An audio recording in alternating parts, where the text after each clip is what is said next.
एखने हमार YouTube channel राज रोहित मैथिल के लाल बटन दबाकर सब्सक्राइब करी और घंटी के निशान के दबावी ताकि हमारा अधिक से अधिक अपडेट अपने लोग के बीच जल्द से जल्द पहुंचे।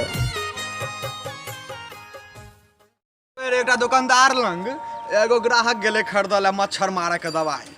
कहे छे दुकानदार से हो दवाई तो दे दल मच्छर मारबे के ना।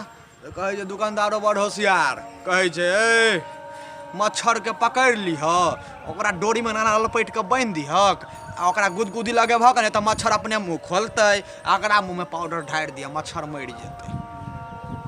आहा एते सुंदर सुंदर दवाई दुकानदार सब जबरदस्त छे। तकर बाद एक गप मन पड़ गेलै काशी के विद्वान सब रहथिन काशी में बैसल ठीक है आपस में संस्कृत में बात करते रहथिन। उनका लग हमरा जेबाक हिम्मत नहीं भेल क्या वो सब संस्कृत में बात करथिन हमरा संस्कृत नहीं अबै छल। तो हमार लोटा छल एकटा इनार में खसि पड़ल तो हमहूँ गेलो हमहूँ कहलिए यो काष्टिका के कुष्टिका में लुष्टिका गुरगंतिकम है कोई धर्मात्मा जे काष्टिका कुष्टिका से लुष्टिका निर्वंतिकम। सब संस्कृत के विद्वान एकदम चौपट कहे बाप जन्म में तो एहन संस्कृत हम देखा लिए एकोटा के अर्थ नहीं लगले। हमरा पूछे कथी कहलिए ये हम कहलिए काष्टिका कुष्टिका में लुष्टिका गुरगंतिकम।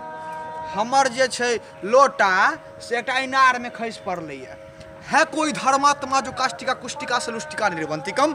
एहन कोई धर्मात्मा छी जे हमर लोटा इनार से निकाल देब। बाप रे बाप सब कह लगले बाप रे बाप बाप जन्म में तो एहन संस्कृत के हम अथी नहीं देखलिए सब शास्त्र उनटाबा लागल का तो एहन संस्कृत नहीं भेटलै। अंत में हमरा पूछे हौ बउआ एकटा अर्थ बतेब हम कहले बता देबै। कहे कि एकर अर्थ बताब तो तमसो मा ज्योतिर्गमय। हम कहले साधारण अर्थ निकले छे। कहे कथी हम कहलिए एक बच्चा अपन माय के कहे छे माय तू सुत रह हम ज्योति के घर से भेने आबै छी ठीक छे। तहिया से संस्कृत के विद्वान से हमरा ओतऽ से नहीं आबऽ देलक अखन तक सब काशीये में बैसल छी ठाढ़ छी। अगर नीक लगे तो हमर यूट्यूब चैनल छै एकटा राज रोहित मैथिल ओकरा अपन आशीर्वाद रूपी प्राप्त कऽ कऽ ओकरा आशीर्वाद दी और सब्सक्राइब करी। हमर आशीर्वाद वह हमरा आशीर्वाद देव हमर चैनल के सब्सक्राइब करब और घंटी के निशान के टंटना देबै। जय मिथिला।